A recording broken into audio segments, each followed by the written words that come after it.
Brought to you by Techno Mobile. Discover new horizon.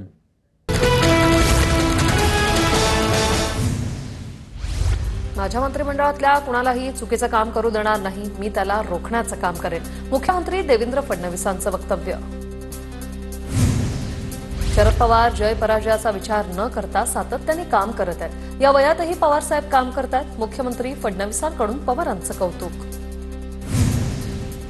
2019 मध्ये ठाकरेंनी आम्हाला धोका दिला. राजकारणात वाट शोधावी लागते आणि जिवंत राहावं लागतं.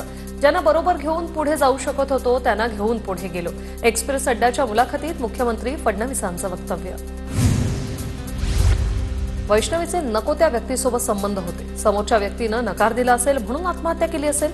हगवणे कुटुंबाच्या वकिलांकडून वैष्णवीच्या चारित्र्यावर बोट. वैष्णवीच्या मोबाईलमध्ये आक्षेपार्ह गोष्टी सापडत होत्या.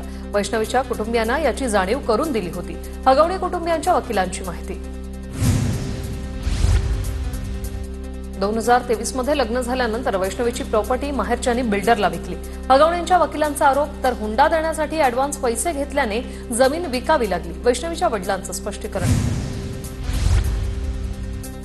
निलेश चव्हाणचा पुणे, मुंबईसह गोवा, कर्नाटकातही शोध. पोलिसांच्या 6 पथकांकडून शोध सुरू. निलेश चव्हाणचे मित्र आणि नातेवाईकांकडे पोलिसांकडून चौकशी.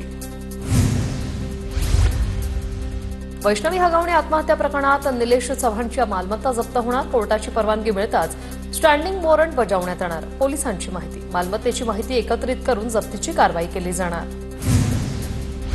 कसपटे परिवाराकडून हगवणेंना चांदीची गौराई देतानाचा व्हिडिओ समोर.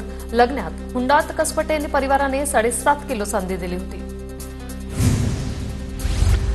वैष्णवीला छळणाऱ्या हगवणे कुटुंबाचे नवे कारनामे समोर.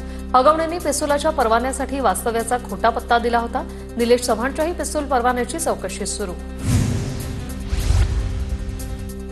आज संध्याकाळी 5 वाजता हरियाणात मॉक ड्रिल, तर चंदीगड, राजस्थान, गुजरात आणि जम्मू काश्मीरमध्ये होणारं मॉक ड्रिल पुढे ढकललं. छत्तीसगडमधील दंडकारण्य म्हणून संबोधलं जाणारं बस्तर नक्षलमुक्त क्षेत्र म्हणून घोषित. केंद्राच्या नक्षल प्रभावी भागाच्या यादीतून बस्तरचं नाव हटवण्यात आलं. केंद्रीय गृह मंत्रालयाचा मोठा निर्णय.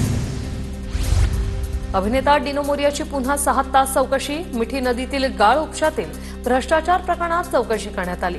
डिनोकडील कागदपत्रांची पडताळणी सुरू आहे. राज्य महिला आयोगातील अनेक पदं रिक्त. 5 वर्षात आयोगाच्या निधीतही मोठी कपात. महिला आयोगाच्या कर्मचाऱ्यांची निम्मी पदं अनेक वर्षांपासून रिक्त. भाजपच्या भरत पाटील यांना केंद्र सरकारचा राज्यमंत्री पदाचा दर्जा असणारे खनिज विकास महामंडळ संचालक पद. भरत पाटलांकडून पंतप्रधान मोदींचं कौतुक. देशभरात 1300 कोरोना रुग्णांची नोंद. केरमध्ये सर्वाधिक 486 रुग्ण, तर महाराष्ट्रात 383 कोरोना रुग्ण सक्रिय. 7 जणांचा मृत्यू. 1 वर्षानंतर कोविड पॉझिटिव्हिटी दर जास्त. वाढत्या कोविड रुग्णांबाबत जागतिक आरोग्य संघटनेकडून चिंता व्यक्त. कोविड चाचण्यांमध्ये कोविड होण्याचे प्रमाण 11% राज्यात कोरोनाचे 86 नवे रुग्ण. कोरोना रुग्णांच्या संख्येत सौम्य वाढ. मे महिन्यात 346 कोविड रुग्णांची नोंद. सर्वाधिक रुग्ण मुंबईत. राज्यात पावसामुळे 40,949 हेक्टर क्षेत्राचं नुकसान. काढणीला आलेला उन्हाळी कांदा, बाजरी, मका तसेच भाजीपाल्याचं नुकसान. कृषी विभागाकडून शेती पिकांच्या नुकसानीचे पंचनामे सुरू. पुढील 24 तासात विदर्भाच्या काही जिल्ह्यांमध्ये तुरळक पावसाची शक्यता. पुणे, साताऱ्यासह घाट परिसरात इतर जिल्ह्यांना पावसाचा इशारा. तर आज राज्यातील 6 जिल्ह्यांना पावसाचा ऑरेंज अलर्ट. मुंबईत रात्रीपासून पावसाची उसंत. मुंबई, ठाण्यात आजही सकाळपासून ढगाळ वातावरण. पावसाने उसंत घेतल्यामुळे लोकल रस्ते वाहतूक सुरळीत सुरू. पावसाळी कामांच्या नियोजनात सुधारणा करा. पुढील 8 ते 10 दिवसात कामं पूर्ण करा. आढावा बैठकीत आयुक्त भूषण गगराणी यांच्या सूचना. जुन्या मुंबई पुणे महामार्गावरील 15 ब्लॅक स्पॉटवर MSRDCकडून उपाय. शून्य अपघात विभागाकडून उपाययोजना. पुणे शहरात मागच्या वर्षासारखी पूरस्थिती निर्माण होऊ नये यासाठी प्रशासनाकडून खबरदारी. पूरस्थिती टाळण्यासाठी जलसंपदा विभागाकडून नियंत्रण कक्ष सुरू. धरण साठ्यात 70% पाणी येताच पूरस्थितीची पूर्वसूचना नागरिकांना दिली जाणार. पुण्यातील जोरदार पावसामुळे खडकवासला धरणाच्या पाणी पातळीत वाढ. 3 दिवसाच्या पावसाने 6 महिन्यांचं टेन्शन केलं दूर. पुणेकरांची पाण्याची चिंता मिटली. पुण्यात मंगळवारपासून पावसाचं प्रमाण कमी. काल दिवसभरात काही तुरळक ठिकाणी पावसाच्या सरी, तर आजपासून हलक्या पावसाचा अंदाज. कोकण आणि कोल्हापूरला जोडणाऱ्या आंबोली घाटातील आंबोली धबधबा प्रवाहित. धबधबा मे महिन्यातच प्रवाहित झाल्यामुळे पर्यटकांनी आंबोली धबधबा पाहण्यासाठी गर्दी केली. पुण्याच्या भोर तालुक्यातील उन्हाळी पिकांना पावसाचा फटका. उन्हाळी पीक खराब झाल्याने शेतकऱ्यांचं मोठं नुकसान. राज्यात खरीपाच्या पेरण्या लांबणीवर जाण्याची शक्यता. मे महिन्यात सरासरीपेक्षा 10 पटीने अधिक पाऊस झाल्याने हंगामपूर्व मशागतींचा खोळंबा. तर सध्या मशागत न करता वापसा आल्यानंतरच पेरणी करावी लागणार. वाशिमच्या चिखली झोलेबाबा गावात वादळी वाऱ्यासह पावसाचा कहर. गावातील एकाचे पत्रे उडाले असून त्याच्यासमोर निवाऱ्याचा प्रश्न निर्माण झालाय. प्रशासनाकडून मदतीची मागणी.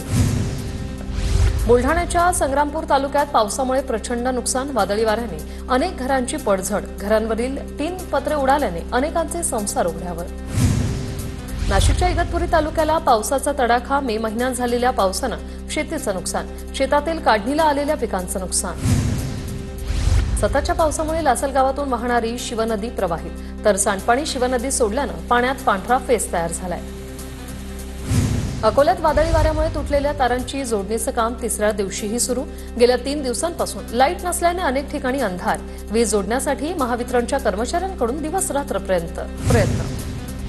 वाशिम जिल्ह्यात महावितरणकडून युद्धपातळीवर दुरुस्तीचं काम करत वीज पुरवठा सुरळीत. वादळी वाऱ्यासह झालेल्या पावसात अनेक ठिकाणी विजेचे खांब पडले होते.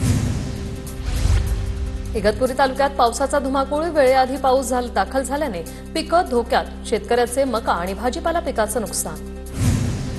लासलगाव पिंपळगाव बसवंत मार्गावरील कोटम गावातील रेल्वे पूल पाण्याखाली. 2 ते 3 फूट असलेल्या पाण्यातून वाहनधारक वाट काढतायत.